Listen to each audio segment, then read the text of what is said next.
Hola a todos, mi nombre es Berenice Claribel Farfán Arevalo y el día de hoy vamos a exponer la experiencia del laboratorio 2. Objetivos de cada experimento. Objetivos del experimento 1. Observar el comportamiento del lanzador de anillos con distintas configuraciones de núcleos y anillos de distintos materiales, materiales como el cobre y el aluminio. Analizar el principio de funcionamiento del lanzador de anillos y usar la teoría del curso para explicar los resultados obtenidos. Objetivos del experimento 2. Generar FEM y corriente inducida en una bobina utilizando un imán en nuestro experimento. Utilizar la ley de Faraday para aproximar el valor de corriente inducida y pico y comparar este resultado con el valor de la corriente medida. Utilizar Python para graficar la función hallada y mostrar junto con las gráficas experimentales. Objetivos de experimento 3. Hemos planteado el objetivo de utilizar un transformador usando distintas combinaciones de bobinas y núcleos de distintas geometrías, además de medir el voltaje en las bobinas primaria y secundaria y verificar la relación de transformación del transformador eléctrico. Resultados experimentales. En el experimento 1 registramos en la tabla las observaciones que vimos cuando utilizamos el lanzador de anillos para los anillos de material aluminio, en dos situaciones con barra de hierro y sin barra de hierro, y el material de anillo de cobre y el aluminio partido. El experimento 2. En el experimento 2 registramos el campo magnético máximo, el campo magnético mínimo, la corriente máxima, la corriente mínima, el periodo, la resistencia, el número de vueltas y el radio de la bobina. Estos datos pues se irán utilizando a lo largo de la explicación del experimento 2. En el experimento 3 registramos el voltaje saliente pico utilizando distintas formas de núcleo. El voltaje entrante que tuvimos en todas las experiencias fue de 4 voltios y, por ejemplo, el voltaje saliente variaba de acuerdo a la fórmula que aplicábamos, ya que el voltaje saliente de cada forma de núcleo variaba. Por ejemplo, en el primero, que es sin núcleo, el voltaje saliente fue 0,23. Aplicando la fórmula nos dio como voltaje saliente pico una cantidad de 0,33 aproximadamente. También en el experimento 3 registramos el número de vueltas de la bobina primaria y de la bobina secundaria. Obtuvimos como voltaje entrante de 4 voltios como único y el voltaje saliente variaba de acuerdo a número de vueltas de cada bobina. Mi nombre es Cámara Leticia Mercedes Díaz Pereira. Le voy a hablar acerca del experimento 1. Siendo por favor. Este experimento consta de lanzador de anillos. Hicimos 4 intentos, uno con un anillo de aluminio sin la barra de hierro, el segundo con un anillo de aluminio con la barra de hierro, el tercero con el anillo de cobre y el cuarto con el anillo de aluminio pero partido. Las observaciones. En el experimento del anillo de aluminio cerrado sin la barra de hierro, el anillo se había disparado hacia adelante a una cierta distancia. En el segundo, que fue el anillo cerrado con la barra de hierro, salió disparado pero hacia una mayor distancia. En el tercer anillo, que fue el de cobre, salió disparado a una distancia más o menos similar al anillo de aluminio. Y el cuarto, que fue el anillo partido, que este anillo no se movió en absoluto, sino se quedó en el mismo lugar. Siguiente, por favor. En la pregunta 1, explica el principio de funcionamiento del lanzador y la función que cumple la barra de hierro. El lanzador de anillo funciona mediante el principio de inducción electromagnética. Al presionar el interruptor, se permite el paso de corriente a través de la bobina interna del lanzador. La corriente que fluye en la bobina crea un campo magnético. La presencia de la barra de hierro en medio del lanzador puede aumentar la intensidad de este campo magnético cuando se coloca un anillo conductor, como el de aluminio o cobre. Con este campo magnético ambiente se produce una corriente en el anillo generando fuerza que lo empuje hacia arriba. Siguiente, por favor. Si se fuese a cambiar el anillo de cobre por uno con el doble de grosor, ¿cómo cambiaría el resultado experimental? Si se cambia el anillo de cobre por uno con el doble de grosor, esto podría afectar la resistencia eléctrica y la inductencia del anillo. El aumento del grosor podría cambiar la cantidad de corriente inducida y la velocidad en la que la corriente fluye. En consecuencia, podría afectar la fuerza magnética ejercida sobre el anillo y por lo tanto alterar el resultado experimental. ¿Siguiente, por favor? Si el experimento con el anillo de aluminio se repite varias veces, agarrándolo sin dejar que este se lance, se puede notar que el anillo se calienta. ¿A qué se debe esto? El calentamiento del anillo de aluminio, al repetir el experimento agarrándolo sin dejar que se lance, se debe a la resistencia eléctrica del material. La corriente inducida en el anillo de aluminio encuentra resistencia en el material. Y según la ley de Joule, esta resistencia eléctrica convierte parte de la energía de calor en parte de la energía en calor. Por lo tanto, el calentamiento es una consecuencia de la conversión de energía eléctrica en energía térmica durante el proceso de la corriente inducida. ¿Tiene, por favor? Conclusiones. Las diferentes materiales y configuraciones afectan la inducción electromagnética en el lanzador de anillos, como lo pudimos notar en los videos. La presencia en la barra de hierro intensifica el campo magnético, influyendo en la corriente inducida y el movimiento del anillo. Eso significa que la barra es muy importante en el momento de realizar el experimento. El movimiento del anillo de aluminio al presionar el interruptor indica claramente el efecto de la inducción electromagnética. Mi nombre es Jordan José Marabona Huerta. Voy a explicar acerca de ello. Siguiente, por favor. Tenemos los materiales que hemos usado: el sensor de corriente, el sensor de campo magnético, imanes y pita, el computador o laptop para tener el Oye Pro y la bobina. Siguiente. Pregunta 1. ¿Por qué es así? ¿Por qué al girar el imán produce una corriente? Basada en la ley de Faraday nos da a conocer que la inducción electromagnética describe un fenómeno de la fuerza automotriz del circuito cerrado. Cuando la fuente del campo magnético y el circuito se mueven entre sí, este genera una corriente eléctrica. Tomando como resumen todo ello, diríamos que el imán se produce una alteración en el flujo magnético porque genera una corriente eléctrica a través de la bobina en el sistema. Pregunta 2. Determina el periodo y la velocidad angular. Sabemos que gracias al Oye Pro obtenemos el periodo que es de 0.130 según cómo oscila en un periodo. Siguiente.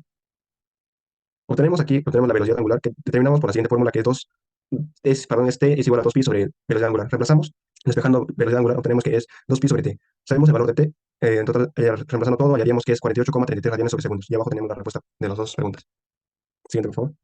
La pregunta 3 nos dice, utiliza la ley de Faraday para aproximar el valor de la corriente inducida en el pico. Entonces, en este caso sabemos que nos dan B máximo y B mínimo. Sabemos que es un campo máximo y mínimo. Gracias a lo. Siguiente, por favor. Obteniendo esto, hallamos el área. El área es de 6,25 centímetros. Y para hallar el área es de A por pi sobre r al cuadrado. Reemplazando todos los datos, obtenemos que es de 0,012 metros cuadrados. Y para hallar el B pico por fórmula, que es B pico es igual a B máximo menos B mínimo sobre 2. Reemplazando todos estos valores a la fórmula, obtenemos que es 0,75 por 10 elevado a la menos 3 teslas aproximadamente. Para hallar el flujo magnético, obtenemos la fórmula que nos habían dado en el enunciado, que es flujo magnético es B pico por coseno de velocidad angular por T por el área. Reemplazando todos los datos, obtenemos que es 7,79 por 10 elevado a la menos 6 por coseno de 48 por 33,33 T. Para hallar la F inducida, derivamos el flujo magnético respecto al tiempo por el número de esferas que con negativo. Derivando el flujo magnético, obtenemos, y reemplazando todos los datos que en número de esferas lo tenemos como 100 y en t en un segundo, obtenemos que es de menos 0,035 voltios. Reemplazando eso también en la ley de Ohm, que es de I por la corriente que es igual al voltio sobre la resistencia, obtenemos que es de 0,029 amperes. Siguiente, por favor.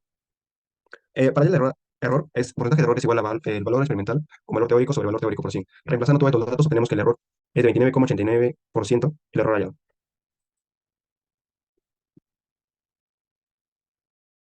Bien, en la pregunta 4, calculamos la corriente inducida.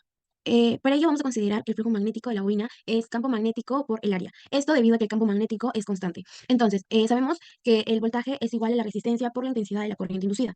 Tomando ello, vamos a recordar la fórmula de la F inducida, que es menos el número de espiras por la derivada del flujo magnético respecto al tiempo. Aplicando el flujo magnético para hallar la corriente, vamos a hallar la F inducida como menos el número de espiras por el área por la derivada del flujo magnético con respecto al tiempo. Usando la ley de Ohm, considerando que el circuito tiene como única resistencia, la corriente será menos el número de espiras por el área sobre la resistencia, esto multiplicado por la derivada del campo magnético con respecto al tiempo. Aquí podemos observar que esta es la gráfica que nos da el Euler Pro durante la experiencia en el experimento 2. Y aquí esta es la gráfica que hemos aplicado utilizando el lenguaje de Python. Entonces, aquí podemos observar, hemos utilizado el código para importar nuestra data y así obtener la gráfica correspondiente a ello, el cual nos da en el eje X el tiempo en segundos y en el eje Y el campo magnético en militeslas. Aquí lo podemos observar y vemos que es una gráfica muy similar a la que nos da el Euler Pro. Conclusiones del experimento 2. En la conclusión a la que hemos llegado es que al girar el imán dentro de un circuito cerrado se genera una corriente eléctrica en dicho circuito. Este fenómeno es ocurrido debido a la introducción electromagnética, tal como lo establece Faraday. El descubrimiento del flujo magnético, la FEM inducida, la corriente, entre otros, fueron datos cruciales que nos permitieron realizar un análisis exhaustivo en relación con nuestro experimento llevado a cabo en el laboratorio. Es importante mencionar que, que durante el desarrollo tuvimos un error de 29,89% aproximadamente. Asimismo, el código de Python, que nos ayudó bastante porque logramos generar gráficas que mostraron una notable similitud con las obtenidas a través del programa Lawyer Pro. Esto nos sirve pues como para confirmar que si bien es cierto tuvimos cierto error, pero esto no afectó a la precisión de que las dos gráficas, tanto en el Lawyer Pro como en el Python, tengan una gran similitud. En el experimento 3, mi nombre es Jennifer Córdoba de la Cruz, y en esta ocasión vamos a ver el experimento 3. Siguiente, por favor. El experimento 3, en el experimento 3 tomamos los datos de lo que es el voltaje entrante y el voltaje de salida, y asimismo el voltaje pico, con los diferentes tipos de experimento, lo que sería sin núcleo, con núcleo en forma de barra, con núcleo en forma de U y con núcleo cerrado. Siguiente. También tenemos la cantidad de vueltas que da en la primera bobina y en la segunda bobina, asimismo los voltajes entrantes son las mismas, de 4 voltios, y las salientes siempre varían con respecto a la cantidad de las vueltas que se dan. Siguiente. Pregunta 1. ¿Con cuál configuración de núcleos se obtuvieron mejores resultados y por qué? En el experimento 3 tenemos un transformador ideal, lo cual contiene el mismo número de vueltas en cada una de las bobinas, lo que genera una relación de 1 a 1, el cual las ecuaciones que se pueden utilizar van a ser que el voltaje entrante va a ser el mismo que el voltaje saliente. Para esto, la intensidad tiene que nivelarse con el segundo, asimismo con el primero. Siguiente. Análisis de la bobina sin núcleo. Como no contiene un material ferromagnético, tiene una característica distinta a las observaciones con núcleo de área, lo que significa que haya mayor cantidad de pérdida de energía. Por lo tanto, este experimento no generaría que se acercara a los datos del teórico. Siguiente. En esta gráfica vemos que el voltaje primario es mucho mayor que el voltaje inicial, lo cual nos indica que hay una gran cantidad de energía perdida. Siguiente, por favor. Análisis de la bobina con núcleo. El núcleo tiene un hierro que es un material ferromagnético que permite una mayor eficiencia en la transferencia de energía y reduce las pérdidas. Si bien es cierto que dice reducción las pérdidas, pero esta reducción no es mucho, lo cual sigue generando que haya una gran cantidad de energía perdida. Siguiente. La energía perdida lo vemos en la gráfica de la bobina con núcleo que nos da el Lawyer Pro, que el voltaje entrante es mucho mayor que el voltaje saliente, por lo tanto sigue habiendo una gran cantidad de energía perdida. Siguiente. En el análisis de la bobina en forma de U, el núcleo de hierro forma una U que proporciona un camino magnético más eficiente y directo al flujo de la corriente alterna, pero esto tampoco reduce en gran parte lo que sería la cantidad de energía perdida. Si bien es cierto que el hierro y la forma de U va a generar que se pasen directamente y eficiente el flujo magnético, pero aún así sigue teniendo pérdidas mucho mayores. Siguiente. Estas pérdidas las observamos de igual manera en la gráfica de Lawyer Pro, que las corrientes entrantes son mucho mayores que las corrientes salientes, lo cual nos genera que haya mayor cantidad de energía perdida. Siguiente. En el análisis de la bobina en forma de U cerrada, esto hace que el material proporcione mayor acoplamiento al campo al magnético entre las bobinas primaria y secundaria. Al cerrarse esta U, estaría en forma de O. El núcleo podría aumentar la inductancia de transportador en comparación con los otros diseños, lo cual este experimento es el más eficiente, el cual se asemejará a los núcleos, a los resultados teóricos que se quieren llegar. Siguiente.